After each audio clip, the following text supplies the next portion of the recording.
Boa noite, seja bem-vindo ao consultório. Dedicamos o programa de hoje a doenças sexualmente transmissíveis, em particular a SIDA, a síndrome da imunodeficiência adquirida que ataca o sistema imunitário do organismo. É uma infecção transmissível pela via sexual, por objetos cortantes com sangue infectado e também de mãe para o feto.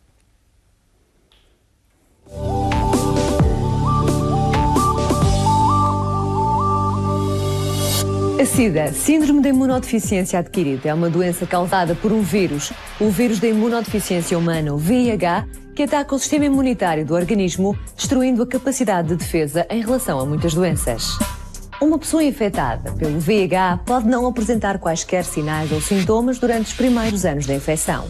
No entanto, ainda que a pessoa se sinta saudável durante esse período, o vírus continua a multiplicar-se e a destruir as células de defesa do organismo. Além disso, porque o vírus está presente no sangue e nos fluidos corporais do indivíduo infectado, a transmissão do vírus pode ocorrer durante todo esse período de aparente saúde. Muitas pessoas transmitem o vírus porque desconhecem o seu estatuto serológico. Muitas pessoas acreditam que a SIDA é uma doença restrita a determinadas populações, como as pessoas que se prostituem ou os homossexuais. Mas a epidemia da SIDA mostrou que todos têm de se prevenir. Homens e mulheres, casados ou solteiros, jovens e idosos, todos, independentemente de cor, raça, situação económica ou orientação sexual. Ainda existem muitas dúvidas sobre como se transmite o vírus da SIDA, de modo que é importante esclarecer que o VIH transmite-se através de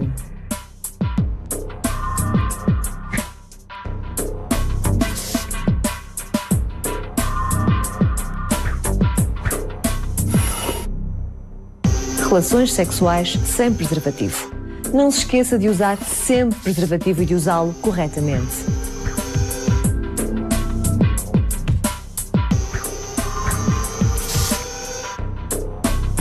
Seringas, agulhas ou material cortante com sangue infectado. Use apenas agulhas e seringas descartáveis e não as partilhe.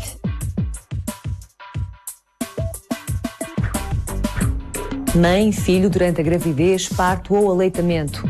Para evitar que o VIH se transmita de mãe para filho, todas as grávidas devem consultar o seu médico o mais cedo possível e fazer o teste da SIDA. No caso da grávida ser VIH positiva, existe medicação eficaz para prevenir a transmissão da infecção ao recém-nascido. Algumas pessoas, por estarem mal informadas, têm ideias erradas quanto às formas de transmissão do VIH, contribuindo para aumentar a discriminação em relação aos que vivem com a infecção. Por isso, é importante relembrar que o VIH não se transmite através de aperto de mão, abraços e beijos,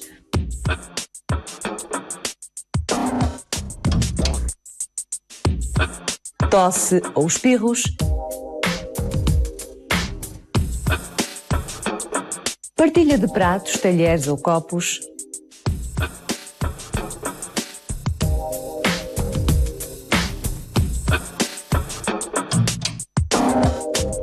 picada de insetos,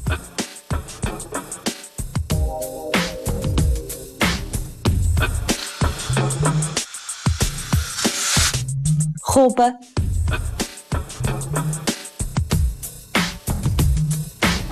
uso de casas de banho,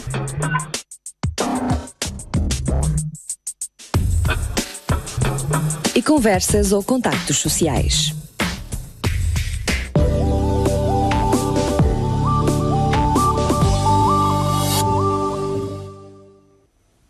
Este vídeo de sensibilização dá-nos algumas dicas sobre a doença, mas para nos ajudar a compreender o VIH-Sida, a prevenção, o diagnóstico e o tratamento, temos connosco Ana Paula Reis, especialista em medicina interna e coordenadora da Comissão Regional de Luta contra a SIDA, Paula Lage, professora e coordenadora do Projeto de Educação para a Sexualidade e Afetos da Secretaria Regional da Educação, e Carolina Barros, técnica da Direção Regional de Juventude e Desporto. Contamos também com a sua participação. O telefone é o 291-709-133.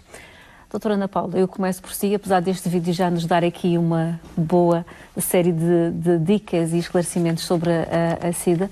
Esta é uma doença que foi conhecida maioritariamente nos anos 80. Qual é neste momento o ponto de situação em Portugal e no mundo? Ora bem, em primeiro lugar, boa noite pelo convite. por me terem convidado e estar aqui a nossa Comissão Regional de Luta contra a SIDA. Queria também agradecer-lhe este convite em nome da Comissão e também felicitá-la por este programa. Nós Como agradecemos a vossa presença. Pois, mas é importante, o vosso convite foi vosso e, portanto, isso é importante. Queria também, além destas felicitações, queria lhe dizer que a Comissão tem estado alerta a todos estes fenómenos, novos fenómenos que temos tido, nomeadamente a entrada de imigrantes na nossa região, que depois já podemos falar mais à frente, mas perguntou-me acerca de... Qual tem sido a evolução em Portugal? Em alguns países tem sido uma diminuição. A nível mundial, como sabe, e segundo dados da Organização Mundial de Saúde, o que temos agora, o que se sabe e o que está, portanto, é público e vem em todos os lados, é que temos cerca de 78 milhões de infectados a nível mundial. A nível de Portugal são cerca de 54.900 e tal. E na RAM, como sabe, notificados, temos 643 casos. Mas atenção, que estes são casos acumulados desde 1983 e também, isto foi até 30 de junho portanto, de 2018. Portanto, ainda não... Há casos que já foram notificados, e que não entraram, portanto, para esta estatística. Portanto, o que é que nós temos a nível da região? Temos uma grande maioria, portanto, de doentes, a faixa etária vai desde os 19 aos 49 anos.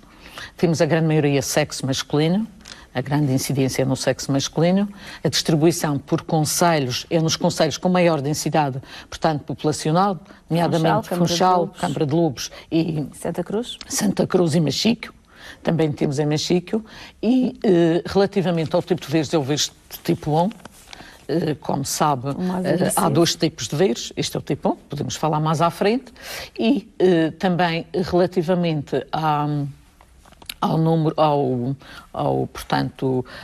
de casos já falamos. Relativamente, portanto, ao número de pessoas acima dos 60 anos que nós temos de ter diagnósticos, são cerca de 32 casos que nós temos. Destes 600 e tal, há 32 com mais de 69 anos. 60 anos, com mais de 60 anos. E também temos, estou um bocado rouca, mas penso que dá para perceber. E a via de transmissão foi a via sexual. Dentro da via sexual foi os heterossexuais, seguindo-se as pessoas que fazem sexo com homens, portanto, os homossexuais, e também os bissexuais. Por último, os heterossexuais. Nós aqui na Madeira temos, há zonas em que os toxicodependentes estão em primeiro lugar. Nós aqui são a via sexual, mas dentro da via sexual são os heterossexuais, que neste momento vão à frente. Qual a explicação para esta diferença? Olha, é assim, é difícil muitas vezes explicar isto porque tanta campanha tem sido feita, e embora eu acho que falar sobre esta doença deve-se fazer todo o ano e não só nesta altura. Eu lembro-me no início... Nesta altura porque o Dia Mundial da Luta contra a SIDA foi no dia onde nós já estamos um bocadinho afastados da data. Mas o que eu acho é que isto deve ser falado o ano todo. E antigamente eu lembro-me que tanto os meios de comunicação social muito falavam desta problemática. Quando se considerava quase uma doença fatal. Fatal. É mais uma doença crónica. Crónica, mas de qualquer modo acho que se deve falar, até porque as novas infecções existem e continuam e não param. Todos os dias há novas infecções, portanto, isto significa que deve ser falado e que as coisas não estão resolvidas. Se calhar nós todos temos algum bocado de salhado de começar a pensar o que é que está a falhar, mas na realidade eu lembro-me que antigamente, nos anos 80 e 90, praticamente nos anos 90, isto quase que era a abertura de telejornal, esta doença, fazia parte das... Hoje em dia não, raramente se fala e, como sabe, isto é verdade, fala-se muito mais nesta altura, porque é para assinalar o Dia Mundial, mas isto é uma coisa que continuo a dizer que deve ser uma coisa feita o ano todo. porque senão as pessoas, o que não se fala, não... Acaba por esquecer. Por esquecer. Eu penso que isto é um trabalho da Comissão também, fazer essa A nossa Comissão está atenta... com ações de sensibilização e isso. Claro que o nosso grande lema é prevenção, diagnóstico precoce e tratamento para todos, mas é o nosso grande lema. Mas não há dúvida que nós temos... há muito mais coisas a fazer. Agora, se calhar... o que é que se pode fazer mais? Talvez ir mais ao terreno, trabalhar mais com as pessoas, que é isso que temos estado a fazer, que a nossa comissão, que é um grupo multidisciplinar.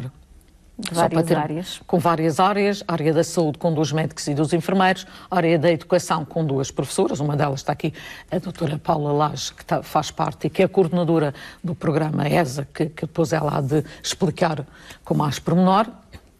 Temos a área da segurança social, a área da juventude e, mais ultimamente, entraram o trabalho e a área, portanto, e a área do desporto, que é ali a doutora Catarina, que depois nos vai falar do evento que fizemos agora para assinalar o Dia Mundial, portanto, da SIDA.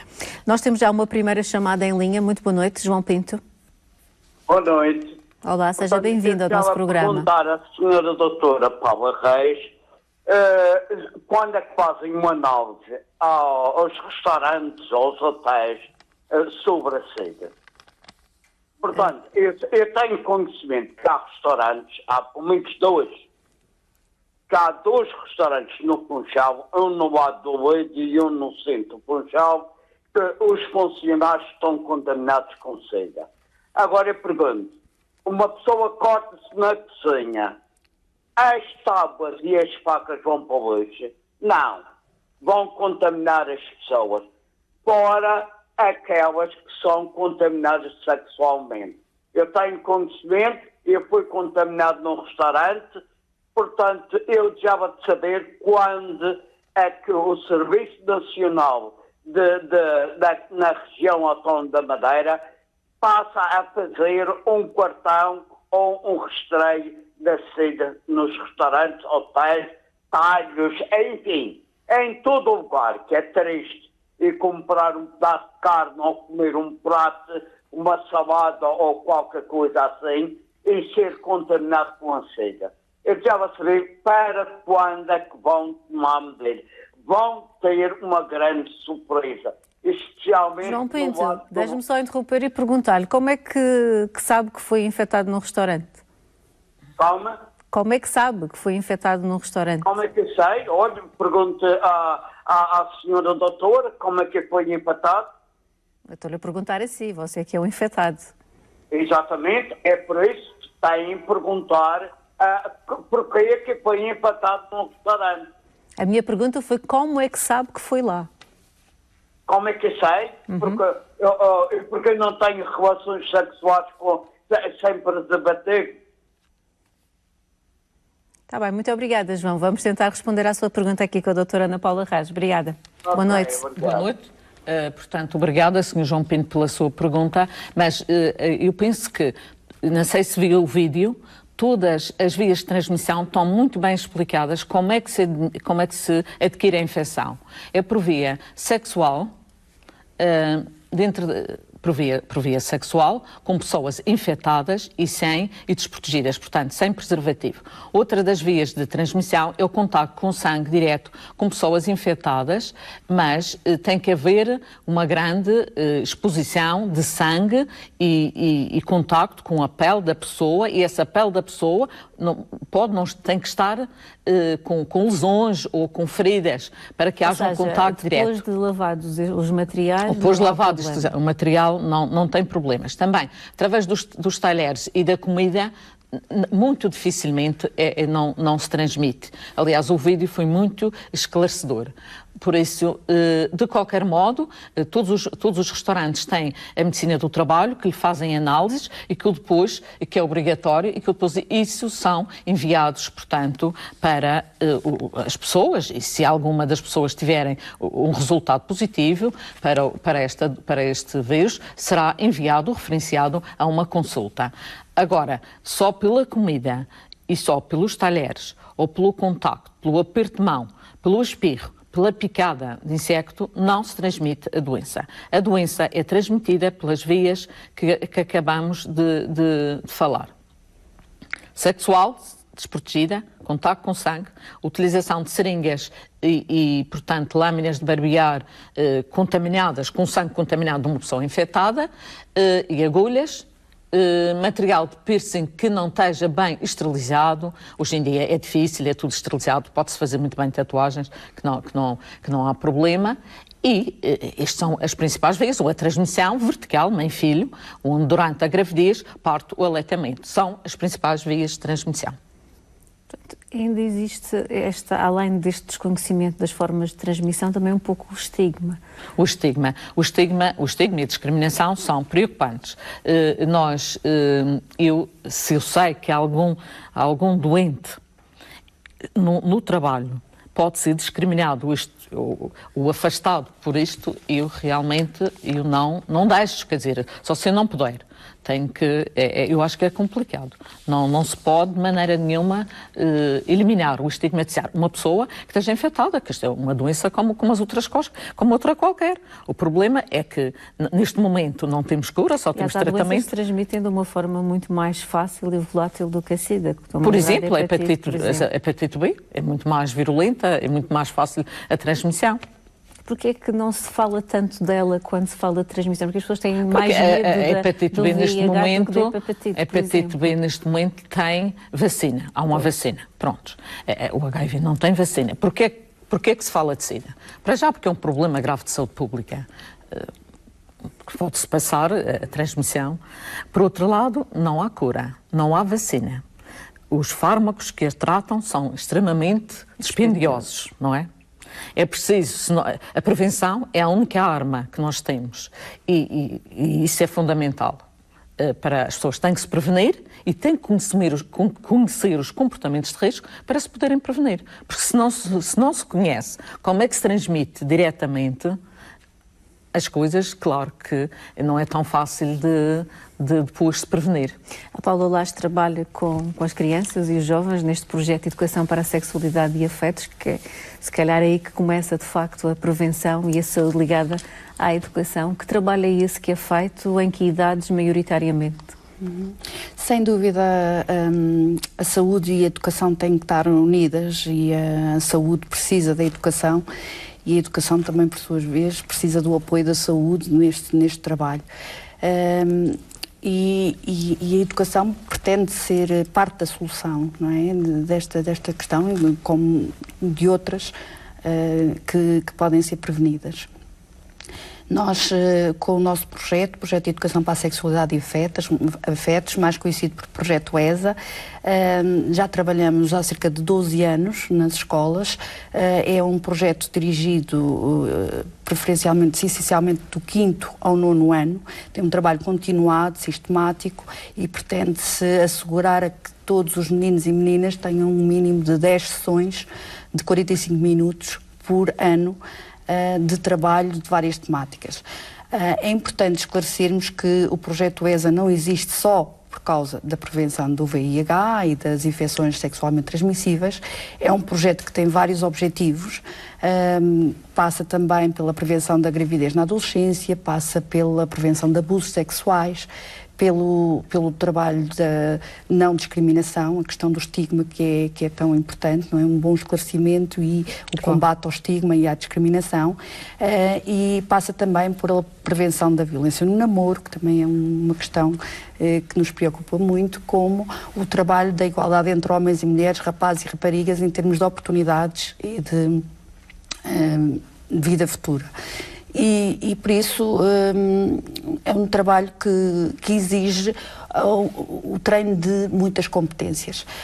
Acho que é um aspecto que é muito importante, que nós queremos ir para lá da informação. Nós somos tão bombardeados de informação, somos invadidos constantemente, não é? Por muita informação. E tornar essa informação em conhecimento é levá-la a um outro nível, a um outro patamar, em que de tudo o que ouvimos apenas retemos alguma parte. E por isso queremos para lá da informação, torná-la conhecimento, e depois também uma outra fase que diríamos que seria a da sabedoria, ou seja, é o uso em ação desse conhecimento que nós adquirimos. E aí é o mais difícil, porque se misturamos emoções, misturamos uma série de pressões, até por vezes, em que é difícil a tomada de decisão em determinadas circunstâncias. E apesar da pessoa ter o conhecimento de como se prevenir, o que é certo é que depois, no momento, não o faz. Costumo dar o exemplo um bocadinho da passadeira ou do fio dental, são dois exemplos em que todos sabemos que são importantes como prevenção, mas que por vezes, ou alguma circunstância que nós justificamos, não tivemos tempo, o outro não gostava, ou algo que justifica o não uso dessa informação, desse conhecimento, e por isso procuramos treinar competências. E essas competências passam pela base das bases, que é a autoestima também, estar seguro de si próprio, conhecer-se, a inteligência emocional, como lidar com estas circunstâncias, a autorregulação e depois também a comunicação, a tomada de decisão, a comunicação assertiva, não é? Saber comunicar exatamente aquilo que nós pretendemos e aquilo que nós não queremos. E isto exige algum tempo. Nós procuramos usar várias metodologias ativas, interativas com os alunos, em que eles fazem parte do seu processo de ensino-aprendizagem, e isso torna este conhecimento mais profundo, mais interativo, desde chuva de ideias, jogos inclusivamente, roleplay ou jogos dramáticos, usamos debates, usamos tomadas de posição, por exemplo, temos um jogo que é em relação aos mitos e verdades, que muitas vezes são estes preconceitos que nós temos enraizados e que é preciso desconstruir e que é difícil muitas vezes contrariar. Por isso é um projeto que procura este trabalho muito próximo com os alunos e de modo a que também seja ajustado sempre à realidade do público que está à frente do docente. Temos uma atividade que é logo das primeiras, de diagnóstico, e em que chamamos a caixinha das dúvidas e dos desabafos, caixinha DD. E essas dúvidas e desabafos em que eles podem colocar todas as suas questões, assim como também apenas um desabafo, algo que os preocupa ou que os magoou, e que poderá ser um assunto de debate a seguir. E o docente ESA utiliza esta forma também para ir ao encontro dos jovens que têm à sua frente, dando resposta através do projeto a estes objetivos. Por isso, esta equipa de docentes, só para percebermos um bocadinho, procuramos que seja uma equipa que esteja motivada, portanto, voluntária neste assunto, porque é uma temática sensível e que é preciso muita preparação e é preciso um grande acompanhamento. Procuramos uma atualização constante, e a Comissão Regional de Luta contra a SIDA tem feito permanentemente formação também sobre estas questões. É um projeto muito interessante, eu acho que deviam. Eu até tenho pena. Só vai até o 9º ano? Só até o 9º ano. Neste projeto está programado desta forma.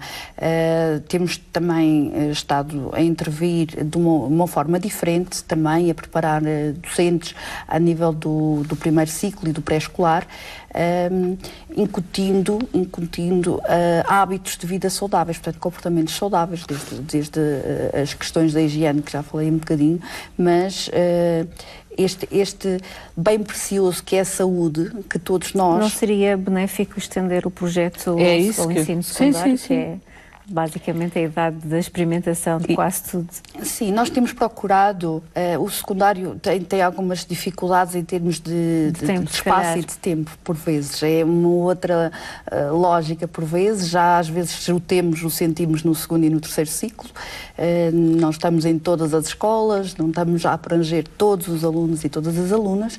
Estamos na grande maioria, felizmente, mas é muito importante que as escolas percebam, e as direções das escolas e a importância do projeto. Nós temos eu vou só interromper porque temos uma chamada em linha, está em espera. Boa noite, Martinho Luís. Sim. Olá, boa noite, seja bem-vindo. Boa noite para vocês, minhas senhoras presentes. Como já disse, Martinho Luís, acho que a VIH-Sida é a doença do século, como todos sabem, não é? Depois do cancro, não é? Eu tenho muita pena dessa situação, desta ocorrência.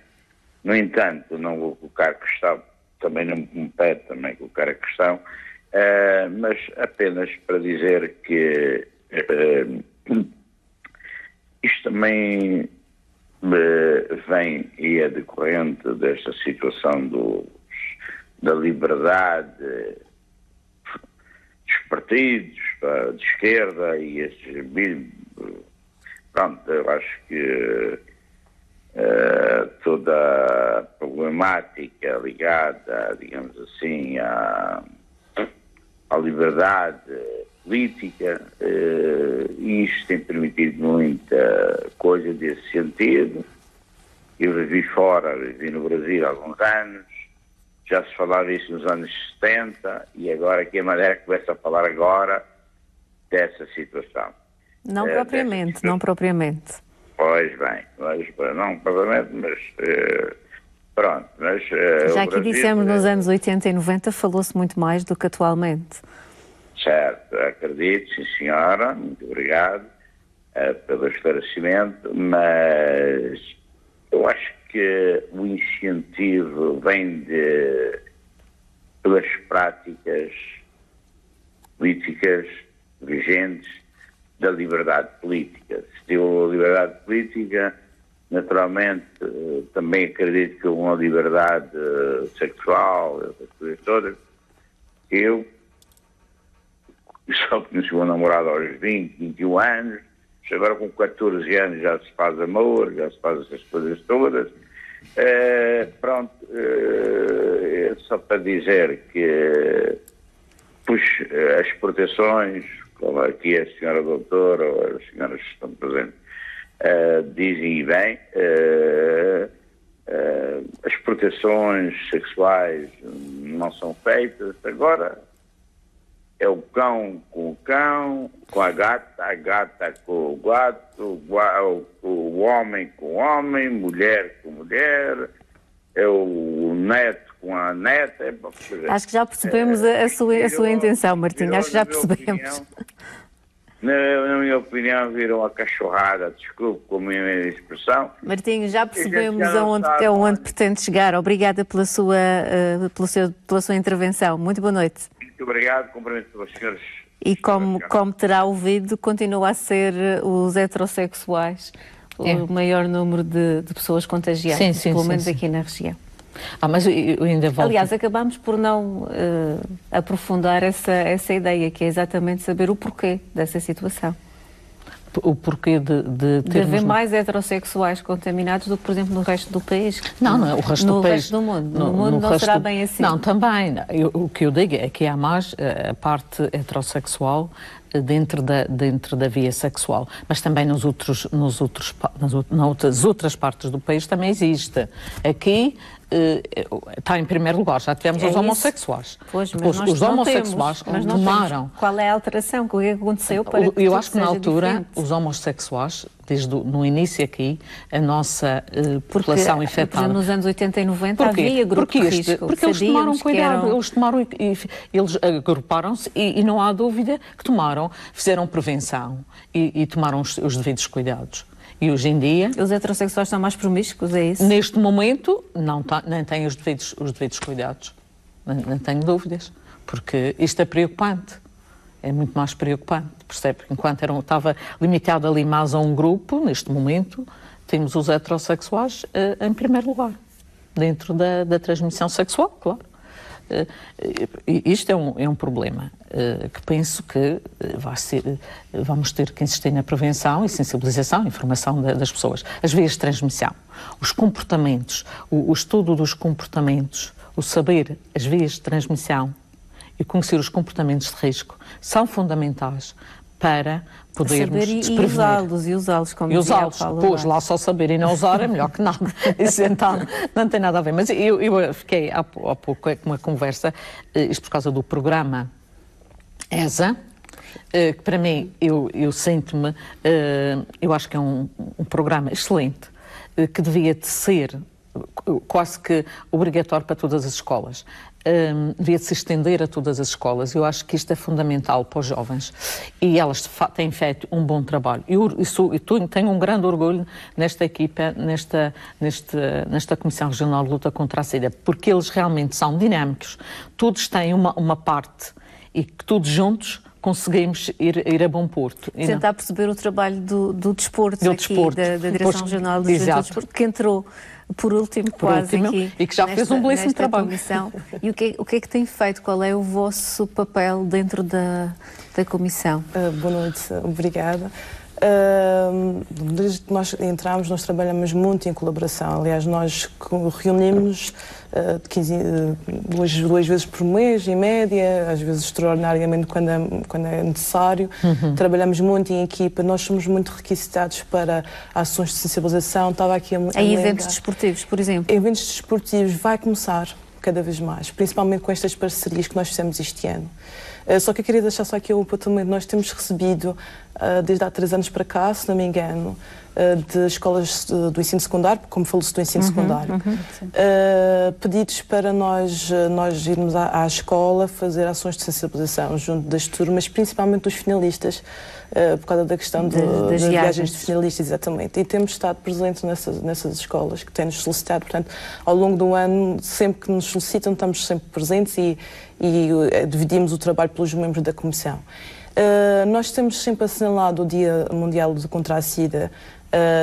Como temos uma equipa multidisciplinar, temos dividido os temas por diferentes anos. Portanto, nós começamos com a saúde, depois passamos à educação. Houve o ano seguinte foi a educação, o ano passado foi o meio laboral e este ano foi a área do desporto. Portanto, este ano o nosso lema para a comemoração do Dia Mundial de Luta contra a SIDA foi a saúde e o desporto unidos na luta contra o VIH-SIDA. Lançámos o desafio das associações, portanto começamos com o assinalar do dia no dia 24 de novembro, foi num sábado. Estivemos presentes num evento esportivo que foi organizado pela Associação de Madeira Todo o Terreno Turístico. Portanto, foi a última etapa do campeonato regional. Eles solicitaram-nos a nossa presença. Nós estivemos presentes com alguns membros da comissão no sábado e tivemos também no domingo a colaboração do Centro de Saúde de Câmara de Lobos, que nós trabalhamos com os elos de ligação também de cada centro de saúde. Eles também estiveram presentes no domingo. E depois, no dia 25, a comissão toda esteve envolvida no evento propriamente dito do assinalar do Dia Mundial, que foi que nós lançamos o desafio à Associação de Handball da Madeira e eles prontamente aceitaram esse desafio, aliás foram muito proativos. E integramos um fim de semana do handball, chamado fim de semana do handball, onde se foi apresentado as equipas para esta época desportiva. Portanto, o handball tem cerca de 1000 atletas, portanto, é uma grande massa humana. Eles organizaram um jogo voluntário, as pessoas voluntariavam-se a se inscrever para jogar, fazer esse jogo simbólico para assinalar o Dia Mundial de Luta contra a SIDA. Tínhamos uma t-shirt com o lema, portanto, 2 equipas, equipas, com uma equipa branca, uma equipa com a t-shirt vermelha, portanto, fizeram um jogo simbólico, onde houve grandes momentos de fair play, houve momentos também de espetáculo. Foi muito engraçado também porque muitos deles, dos voluntários, eram treinadores dos miúdos que estavam nas bancadas, alguns eram pais, inclusivamente, portanto é um exemplo também para a juventude. Porque os pais, os treinadores, voluntariamente também quiseram participar neste assinalar. E tivemos, como é também a presença também do nosso secretário regional da Saúde e dos membros da direção do IASaúde. E quisemos ser um pouquinho também diferentes, não só exigimos ao evento esportivo, tivemos também um momento musical com a cantora Marília Andrade e um grupo de jovens que fizeram um pequeno espetáculo de hip-hop, o STG Crew, que também estiveram lá connosco. Portanto, foi um momento, uma mistura de um momento mais dinâmico, ao fim e ao cabo, para assinalar o Dia Mundial de Luta contra a SIDA. Foi mais dinâmico, mas eu acho que estes eventos desportivos são também importantes porque o desporto não se esgota em si próprio. Portanto, o desporto faz parte de uma sociedade, também faz parte de uma sociedade e faz parte também da educação. Portanto, é uma forma de educar informalmente, portanto, a educação formal cabe à escola, mas o desporto faz parte da educação informal. E, como tal, também cabe aos agentes desportivos fazer transmissão de valores educativos. Aliás, a educação física nas escolas, tal como o desporto no meio federado, deve de incutir estilos de vida saudáveis. E os comportamentos saudáveis também são importantes serem transmitidos.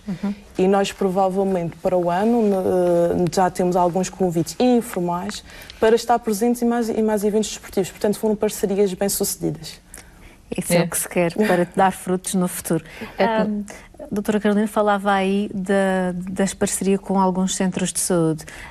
Os cuidados primários têm aqui um papel também importante no diagnóstico precoce destas doenças. Fundamental no diagnóstico precoce, portanto, na realização. Nós, aliás, temos os chamados elos de ligação. O que são os elos de ligação? São um médico e um enfermeiro de cada agrupamento de centro de saúde que está ligado a nós e que transmite e que está atento e que liga. E porquê isto? Para estar mais próximo da comunidade nos cuidados de saúde primária e incentivar o diagnóstico precoce e a prevenção. Se faz com uma análise de sangue específica. Exato. Que muitas vezes, se calhar, algumas pessoas têm receio de a fazer porque não será tão confidencial assim ou terão medo de dar nas vistas. Mas se for englobado, por exemplo, na primeira consulta... Nós ainda não temos um teste rápido como já existe noutros temos locais. Testes rápidos, mas eu acho que o teste tem que ser sempre feito como deve ser. Às vezes se houver alguma dúvida, é confirmado e é enviado para o nosso hospital. Até porque quando há algum comportamento de risco, a análise feita nos dias posteriores ou nos meses seguintes não, mas hoje em dia já temos testes que se consegue muito rápido, em dias. Praticamente os nossos testes já são muito sensíveis e por isso não é preciso aquela coisa das duas de voltar esperar a fazer os testes. Hoje em dia já temos testes muito sensíveis, mas pegando... É garantida a confidencialidade destes testes? Sim, tem que ser. Nós somos profissionais de saúde, somos obrigados a sigilo profissional e não podemos transmitir. Agora, se me diz, mas isso há sempre fugas, isso é muito mau. Só o facto das pessoas aparecerem à consulta. Isso é muito mau, mas nas consultas vai tanta gente à consulta. Pode ser tanta coisa. Nas consultas pode ser. E eu, por acaso, se suspeitasse de alguma coisa dessas, não ficaria sossegada, porque eu acho que isso é muito mau. Isso é um mau princípio. Qualquer profissional de saúde tem acesso a um teste positivo ou negativo, ou seja o que for, não tem nada que transmitir. Porque não pode ser. Isso a própria pessoa, porque ainda é considerado hoje em dia, apesar desta discriminação no trabalho, nas escolas, isso é complicado. Eu acho que não é um ato como deve ser. Eu acho que isso deve ser punido. Até punido. Como vimos também neste vídeo, é uma doença que pode ser silenciosa durante algum tempo, exato. Depende do sistema imunológico de cada um. Exatamente. A pessoa pode viver com o vírus durante muito tempo, pode transmiti-lo, pode ser sintomática, pode apresentar sintomas ou não sintomas. Até esta pessoa mas fazer a tal análise. Exatamente. Pode demorar, portanto, algum tempo, depende do sistema imunológico de cada um. Em média, quantos anos é que esta doença pode estar? Ou seja, se não tiver terapêutica, pode ser seropositivo até se manifestar? Agora, não se fala em seropositivo. Pessoa que vive com infecção VIH ou que adquiriu a infecção. Portanto, porque seropositivo pode ser muita coisa, pode ser seropositivo para hepatite, pode ser seropositivo VIH. É aquela coisa que ficou. Saber que, portanto, a pessoa que está infectada é a pessoa que apresenta, portanto, anticorpos para o vírus, não é? E que a SIDA é a fase terminal da infecção. Sim. É quando durante quanto tempo é que pode só estar infectado? Poderá 8 a 10 anos, depende do sistema imunológico de cada um, sem terapêutica. E, portanto, se não souber que está infectado durante esses anos todos, sim, pode ir infectando. Pode ir infectando. Pode ter algum sintoma que o leve ao médico e que depois o médico seja perspicaz e que na altura, porque os primeiros sintomas podem ser desde uma dor de garganta, tantas outras doenças. Uma diarreia, uma febre que não passa, pode simular muita coisa, não é? Mas a partir do momento em que vá ao médico e que ele lhe peça o teste, claro que vai saber o que é que tem. Agora, se nunca for, ou se o médico não pensar nesta situação, claro que pode andar muito tempo sem que apresente algum sintoma, mas realmente, a partir do momento em que vá ao médico e faça o teste, vai ter conhecimento da sua doença. E já não é um diagnóstico de morte certa? Não, as pessoas hoje em dia... É uma doença crónica? Não, era isso que ele ia dizer. Que medicação é que já existe? A medicação que existe atualmente é excelente. Não tem quase toxicidade nenhuma. Em Portugal é gratuita de distribuição hospitalar? Distribuição gratuita nos nossos hospitais. E os efeitos são praticamente nenhuns. Tem alguns efeitos, mas quer dizer, para o que tinha, eu lembro-me quando comecei a tratar esta doença, havia doentes que faziam 10 comprimidos, está a perceber? Agora, há doentes, nós temos doentes a fazer 1 comprimido por dia. Portanto, houve uma grande evolução, tanto a nível, nestes 35 anos de infecção, contando desde 1983, não é, até agora, houve uma grande evolução. E há, sem dúvida, houve uma grande, profundas mesmo modificações, tanto a nível médico como cultural e social. E neste momento nós temos ferramentas que até podemos tentar dar a volta, portanto, a esta situação, para que isto daqui... Quando chegar ao ano 50, a contar que já estamos no ano 35 da doença, anos, por exemplo, que isto se deixe de ser um problema grave de saúde pública, que é isso que também é preocupante. E isso é uma coisa importante para a sociedade, para a própria sociedade em geral, mas principalmente e mais importante para as pessoas que vivem com a infecção VIH e que viram as suas vidas alteradas quando souberam do resultado, e para os familiares. Isto não é fácil receber também uma notícia de uma doença que, apesar de ter tratamento, não tem cura. Isso sabe-se. É verdade. E que provavelmente destrói muitas famílias. Sim, penso que cada vez menos há pessoas, mas ainda há pessoas que não aceitam, familiares que não aceitam. Mas, da minha experiência, tem sido, também tentamos que os familiares deem apoio, aos doentes e pronto, mas há... Com 600 e tal casos na Madeira, tendo em conta que estes medicamentos são extremamente dispendiosos, que custo é que isto tem para o nosso Serviço Regional de Saúde? É muito dinheiro, mas se me perguntar quanto neste momento eu não sei, mas sei que é muito. São muitos milhares de euros. Sim, eu acho que sim. Aliás, esta medicação e a medicação da hemato-oncologia são os mais caros a nível hospitalar, e os antibióticos, como tal. Mas isto é uma medicação extremamente onerosa. Assim como a da hepatite C também. E desses 600 e tal casos, com certeza tem casos já muito antigos. Sim, temos casos antigos, era isso que ele ia dizer. Quantos anos é que pode viver um doente com esta... A fazer a terapêutica pode viver como muitos anos. Pode fazer a medicação direitinha, se for bem aderente à terapêutica. Se não deixar de fazer, porque alguns ou um ou outro, às vezes não faz. Isso é que é preocupante, porque se gasta dinheiro e depois não se chega... E porque esse abandono devido aos efeitos secundários que tem, eventualmente... Pronto, e às vezes esquecem-se, pronto. E depois também tem outras... Já se sentem bem, já não... Sim, pode também ser isso, mas alguns, pronto, porque também utilizam consumidores de drogas, a ingestão alcoólica, e pronto, é o relaxamento de não se querer preocupar consigo próprio, mas depois de vez em quando lembra-se, eu tenho que me tratar, voltam à consulta.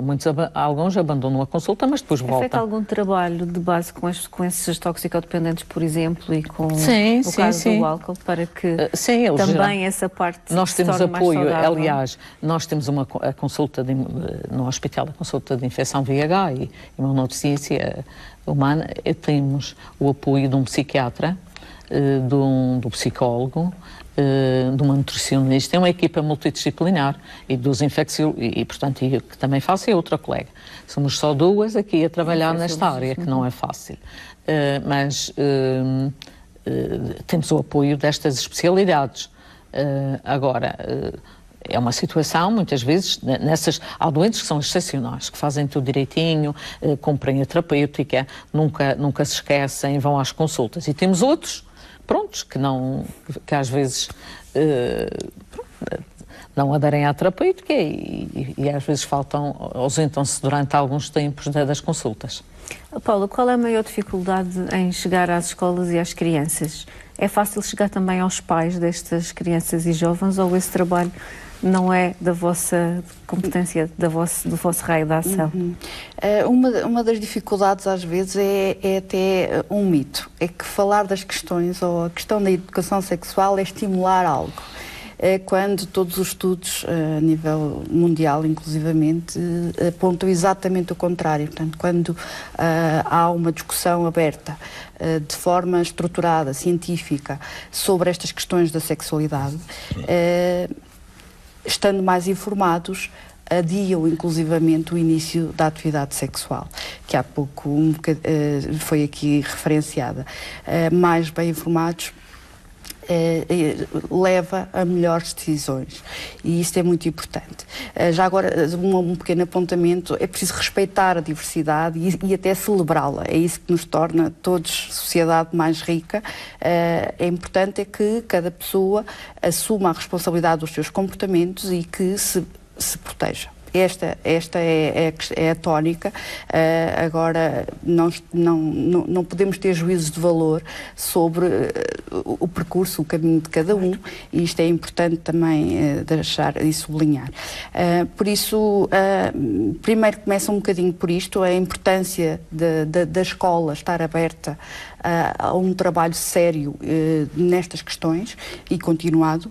E os pais aceitam bem a vossa presença na escola? Sim, sem dúvida, muitas vezes, inclusivamente, até pedem ajuda, porque o primeiro espaço de trabalho é a família. A família é a célula da sociedade, é o laboratório onde se aprende a ter hábitos saudáveis, a respeitar o outro, a questão da tolerância e o combate ao estigma, onde se aprende também o perdão, o amor incondicional. Portanto, a célula é a família, e o trabalho desta questão da sexualidade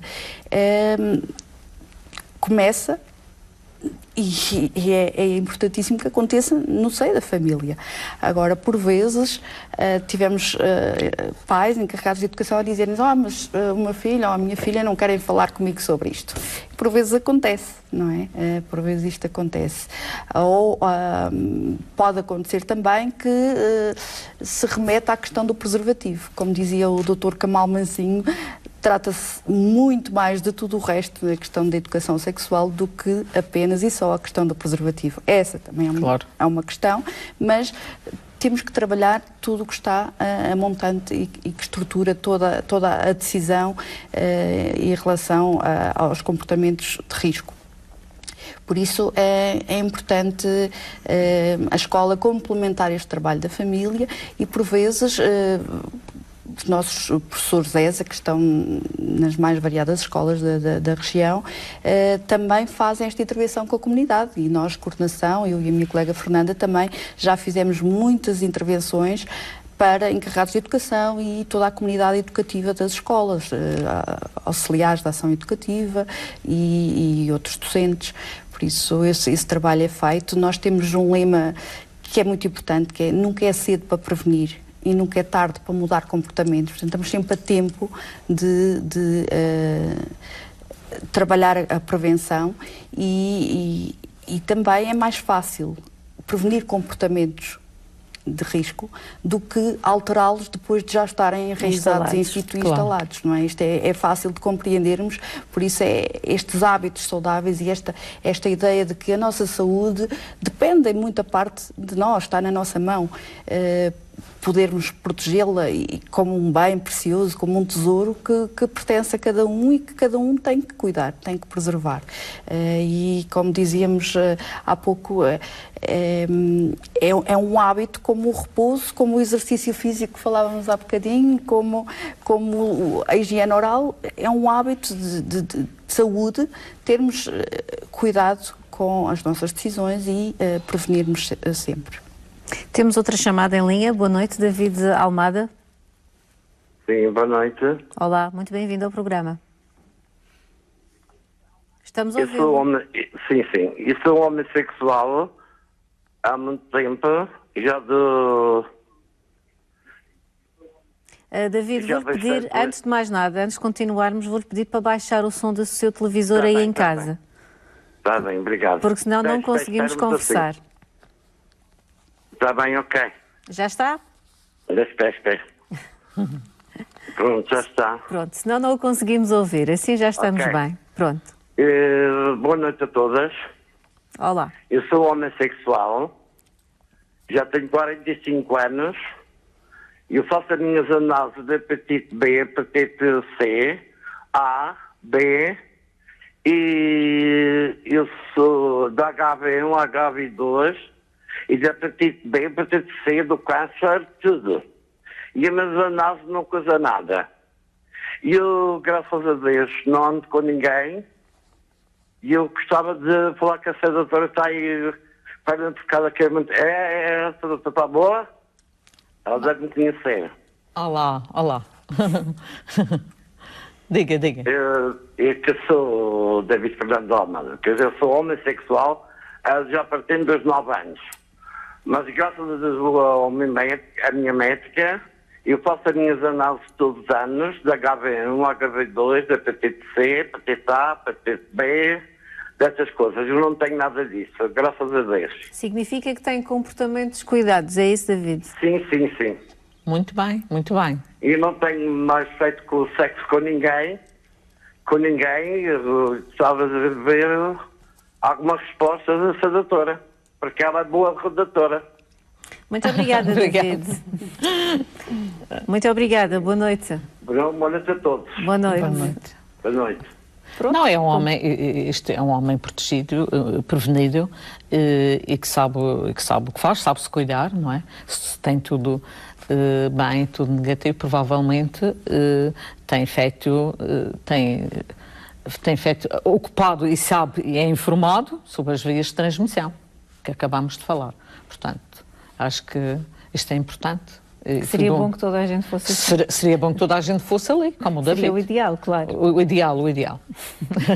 Passávamos a não ter que pensar em prevenção e sensibilização. Exato, mas penso que isso não vai ser fácil. Vamos ter que falar sempre em prevenção. Todo este trabalho que tem sido feito ao longo dos anos e que provavelmente já está a dar alguns frutos, pelo menos em alguns nichos onde estas doenças eram mais frequentes.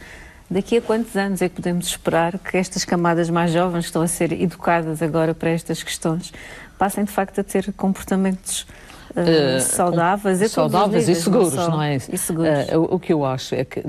Porque depois sabemos que às vezes, como dizia a Paula Lage, até têm conhecimento, até sabem, mas depois, se calhar na hora de misturar as emoções e se calhar o álcool e uma outra droga, as coisas já não funcionam da mesma forma. Eu penso que isso tem a ver um pouco com isso também. É no meio de... Eles sabem, mas na hora H não, ou porque estão acompanhados com álcool e drogas, e aí é que é complicado mesmo.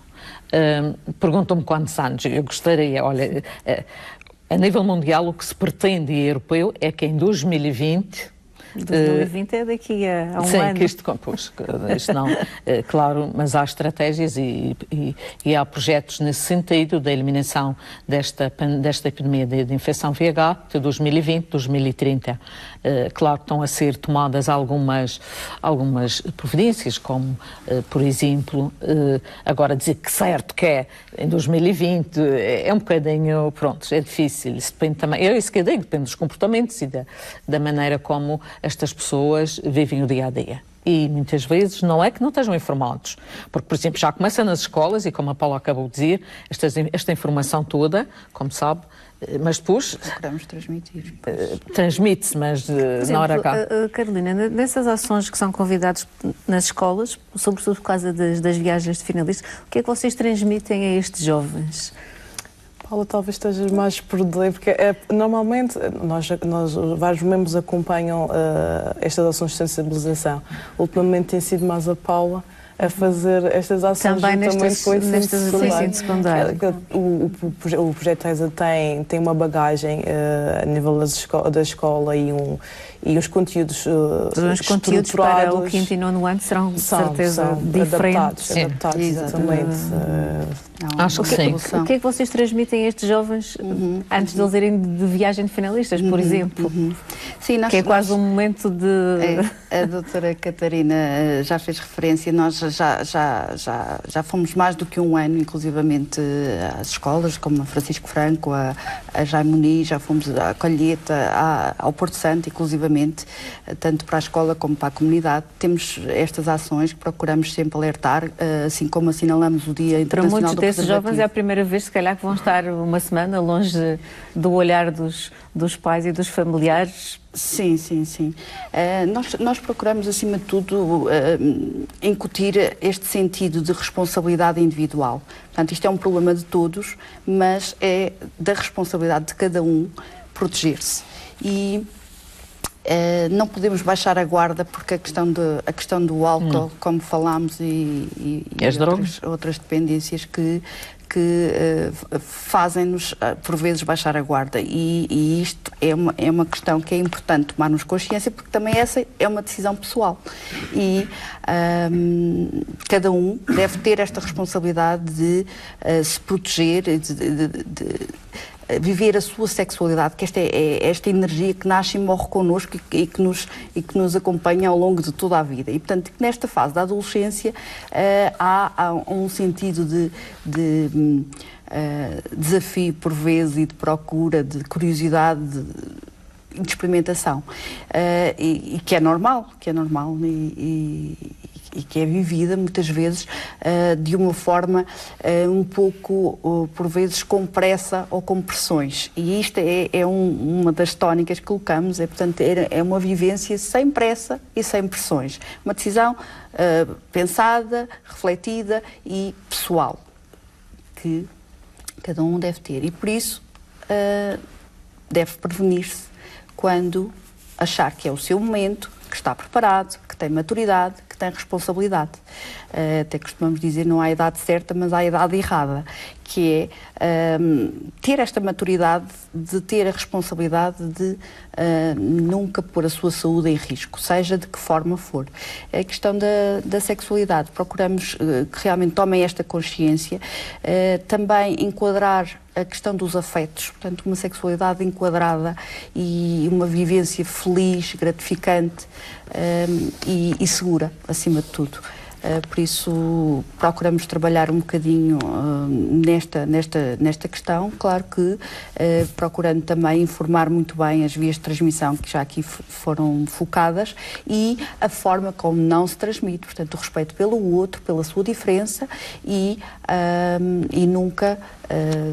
a questão do estigma e da discriminação, seja por que motivo for, orientação sexual, seja por condição sorológica, neste caso, não haver discriminação.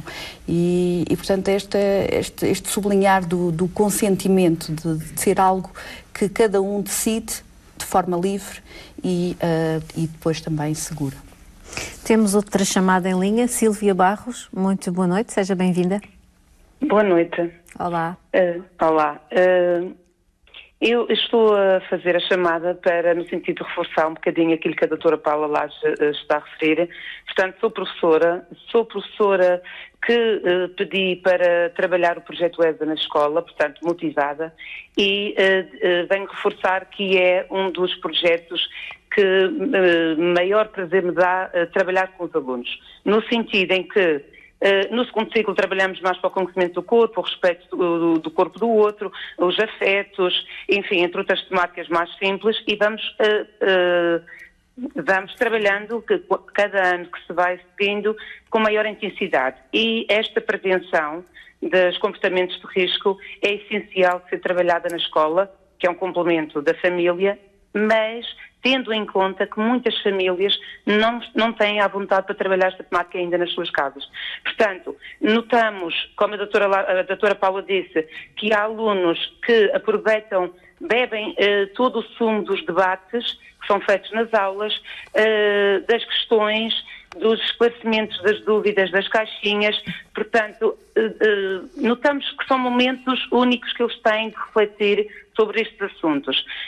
Também de referir que foi dito ainda há pouco a importância de trabalhar no secundário, mas, na minha opinião, no terceiro ciclo, e porque tenho a noção que o início da vida sexual, da atividade sexual é cada vez mais precoce, e daí a grande importância vai mesmo no terceiro ciclo. Isto segundo aquilo que tenho vindo a trabalhar. Portanto, é um projeto salutar. A doutora Paula Laje e a sua colega estão de parabéns, a doutora Fernanda, porque ao coordenar este projeto tem uma grande equipa em toda a região, que chega a todos os jovens, e isso é um grande desafio para continuar. E, como disse, fazemos atualização anual, com muita formação, e sentimos preparados para trabalhar estes temas com seriedade com os jovens. Portanto, era mesmo mais no sentido de reforçar. Estão de parabéns pelo programa que estão a passar, e acho que estamos a contribuir muito, enquanto professores de ESA, para esta prevenção do VIH, entre as outras doenças sexualmente transmitidas. Sílvia, deixe-me só lhe perguntar, disse que foi uma das professoras que pediu para ter este projeto na escola. Sim. Porquê é que sentia essa necessidade? Sentia que, de facto, os alunos tinham muitas dificuldades e que precisavam, de facto, de ser educados para estas questões da sexualidade e dos afetos? Porque também trabalho numa escola onde tenho muitos alunos de zonas altas, e notava que sentiam mesmo dificuldade em falar destes assuntos. Como diretora de turma, às vezes tinham a confiança e abordavam alguns, mas havia sempre qualquer coisa que ficava por trabalhar.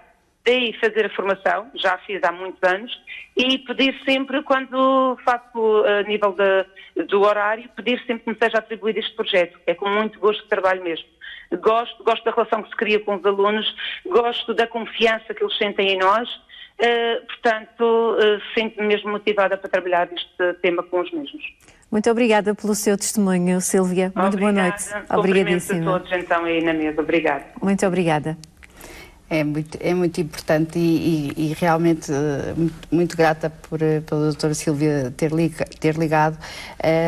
Nós, como coordenação, fazemos um acompanhamento próximo e uma avaliação constante de todo o projeto, que é muito importante também que aconteça, para que haja sempre este feedback dos próprios alunos. Os próprios alunos fazem questionários no fim da intervenção em que nos referem com níveis altíssimos, à volta dos 90%, que se sentem mais esclarecidos sobre a sua sexualidade, que se sentem mais preparados para tomar decisões na sua vida, que gostaram da forma como o projeto foi implementado, e isto deve-se não só à necessidade e urgência destas temáticas todas que vão sendo abordadas, como também a esta equipa de professores, destes docentes, que faz um trabalho fantástico de relação próxima com os alunos e que às vezes em condições bem difíceis, com horários complicados, inclusivamente,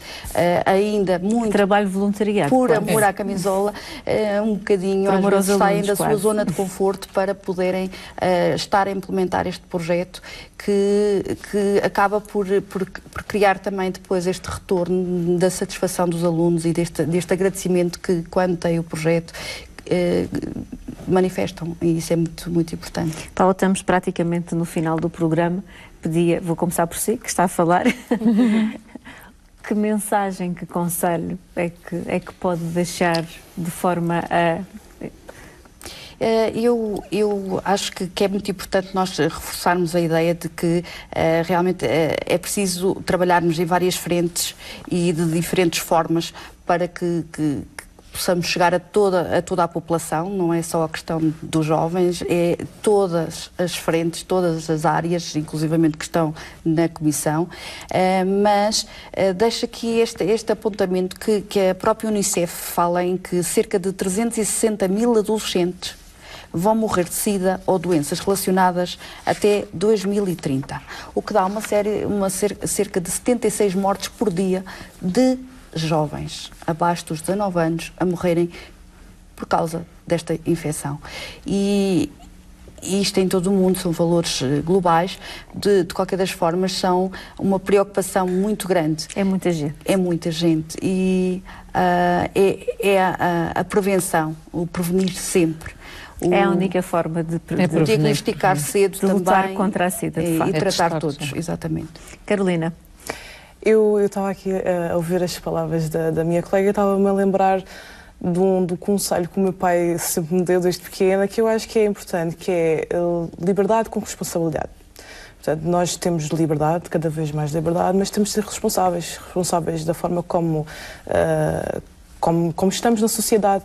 Temos de ser responsáveis nos nossos comportamentos, temos de tomar atitudes principalmente conscientes. Com tanta informação que existe hoje em dia, é difícil às vezes de descortinar a mais útil, mas acho que a tomada de decisão consciente, saber que a minha decisão também vai implicar com a liberdade do outro, é extremamente importante. Doutora, pode ser um bom slogan para uma campanha. Pode. Eu aqui estava a ouvir estas palavras todas, por acaso, mas agora quero muito rápido.